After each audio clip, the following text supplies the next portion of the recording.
So Ricky is a deeply intimate character study that doesn't just tell a story, it places you inside the mind of someone trying to rebuild a life that was taken from him far too early.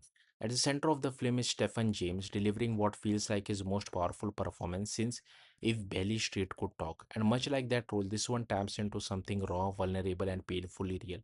James plays Ricky, short for Ricardo Smith, a man recently released from prison after spending 15 years behind bars for a crime committed when he was just a teenager.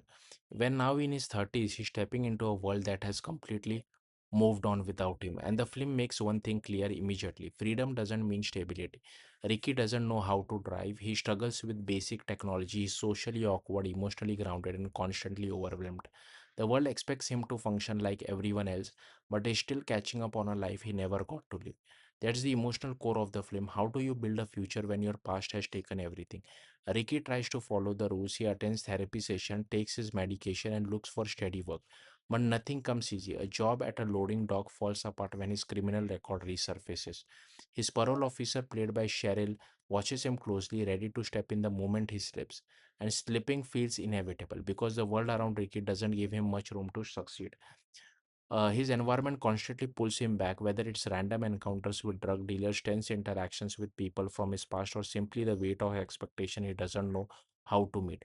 There's a powerful sense throughout the film that things are always happening to Ricky not because of him, and that's where the frustration and realism comes in. At times, he feels passive, lost, even self sabotaging, but the film never over explains why. Instead, it shows you through restless nights, nightmares, and the moments where he shuts down emotionally.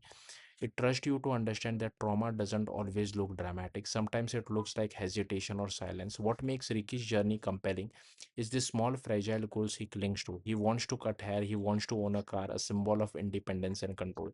These aren't big dreams, but for him, they mean everything. And yet, even in this simple aspiration, come with complications. Every opportunity introduces new risk, new people, and new instability. Whether it's a tense encounter while cutting hair for a client or reconnecting with people tied to his past, Ricky is constantly navigating situations that could derail him at any moment. Stephen James carries all of this with remarkable subtlety. In moments where Ricky needs to defend himself, there's a quiet intensity, a glimpse of the hardened instinct he developed in prison. But in unfamiliar situations like intimacy or learning to drive, he becomes uncertain, almost childlike.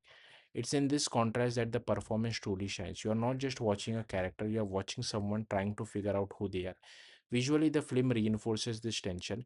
Calm, still moments are suddenly interrupted by shaky, chaotic sequences, reflecting how quickly Ricky's sense of stability can fall apart. However, the film isn't without its flaws. In its final act, it leans more heavily into melodrama, introducing choices and conflicts that feel less grounded than what came before. There's also a strong push towards religious symbolism and redemption, which, while thematically interesting, arrives a bit too abruptly to fully resonate. But even with those inconsistencies, the film's emotional core remains intact because at its heart, Ricky is about survival not in the physical sense but in the emotional, psychological one. It's about what it takes to keep going when the system, your environment, even your own past are working against you. And when it works, it doesn't just feel impactful, it feels real. Thank you for watching. Bye.